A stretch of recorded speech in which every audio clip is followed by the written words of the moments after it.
do you have any recommendations for helping my chronic headaches? So chronic headaches are a difficult subject to talk about because a lot of different reasons can bring them on. A lot of different triggers can bring them on. There's different distributions of chronic headaches. But I will say the thing that I have found to be the pattern amongst chronic headaches is that the person is being triggered, living in fear, overwhelmed, and a lot of stress. Because we talk about a ram's horn distribution with chronic headaches, and it basically is from the back of the head, it wraps up through this part of the head and then kind of circles back almost to like behind the ear. So if you imagine a ram horn on the head, think of the Los Angeles Rams football helmet, and then just take the helmet away and put that logo on the head. That's the ram's distribution of chronic headaches. And again, there's different types of headaches and migraines and stuff like that. But generally what we see is that the person is triggered by something. Something in their reality is triggering them into a fear, fight, flight type of response.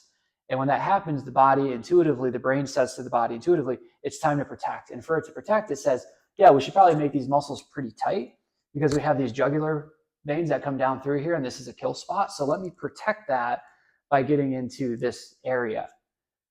And then in doing that, as these muscles stay tight over time, muscles don't like to be in a shortened position over lengths in periods of time. So we start to get these signalings and other things that are representing this distribution from the neural pattern from these muscles tightening down.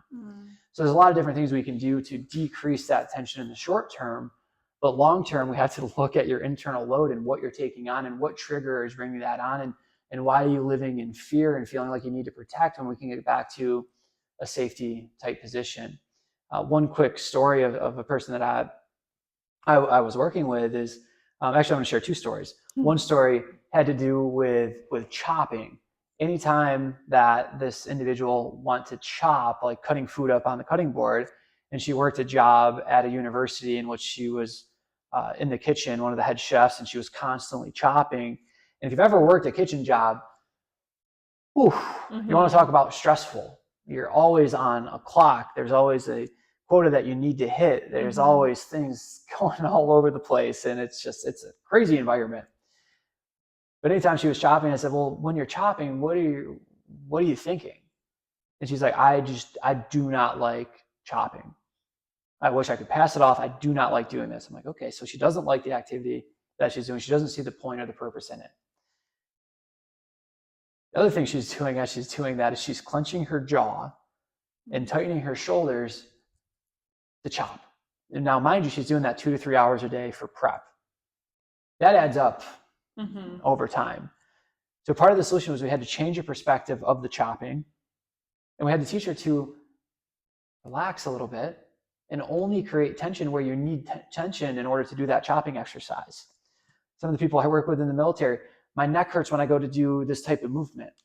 Yeah, because you're creating a bunch of tension in that area that's not needed to do that. Create the tension where the tension is needed to be created. And another person I'll share quickly that had chronic headache, she was a individual that suffered a concussion and then had post-concussive symptoms. So typically a concussion you heal within 7 to 10 days. Symptoms that last after that now become more of a post-concussive type of syndrome, where the treatment becomes now graded exposure to get the individual back. And there's a lot of other nuances that go into it, but just generally it's graded exposure to get the person back, whether it's visually or with their hearing or with their vestibular system, with the cardiovascular system, all these little wrinkles into it. But one of her fears was that she was not going to be able to participate as a college student again because she wasn't able to sit through a class, because her trigger was when she was hearing things. Her body and her brain would say it's time to protect, and then when it protects, she'd clench up, and then when she'd clench up after a while, it would start to develop a headache.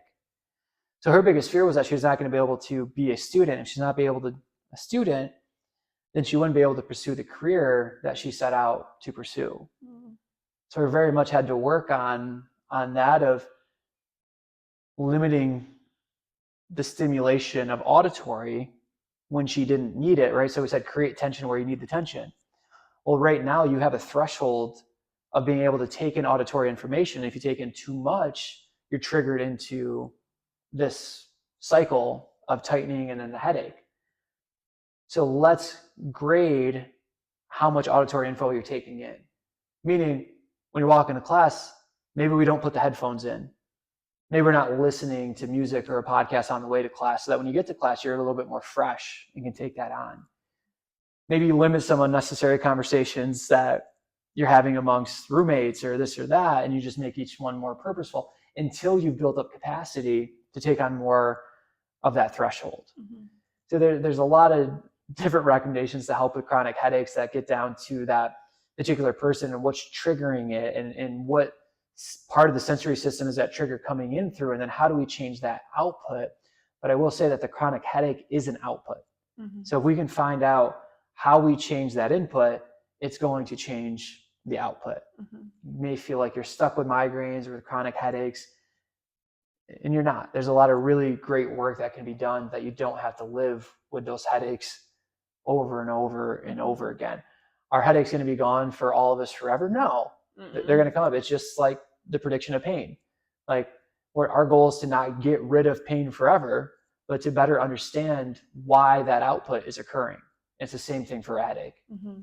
I want to reiterate like what you said at the end there, that like you don't have to be stuck with chronic headaches. I often, whenever I hear like chronic headache, chronic pain, chronic illness, whatever, I'm always like, oh, that means that the person probably feels stuck there. And it breaks my heart because like you really are not stuck there. And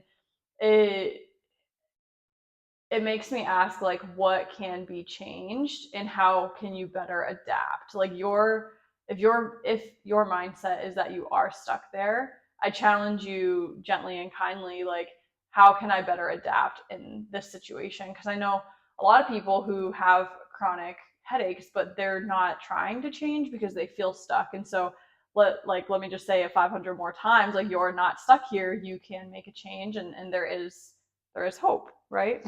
Yeah, and one little small recommendation that I'm going to add in there: drink some water. Yeah. Like, get yourself hydrated. Mm-hmm. And how do you know that you're hydrated? We've talked about it on previous episodes. There's ways you can look at it. One is just looking at your urine and seeing what color is this. A lot of people, I drank water, I had 3 coffees, 2 teas, and a soda, and there's water in that, so I'm good. No, like, your urine is neon yellow. Mm. You need hydration, and there is some research showing that the hydration, being hydrated and limiting headaches is a good thing, right? So sometimes the input that needs to be changed for the output is just getting some more water into your system. For sure. And then all the other more complex things that we talked about. Yeah, of course.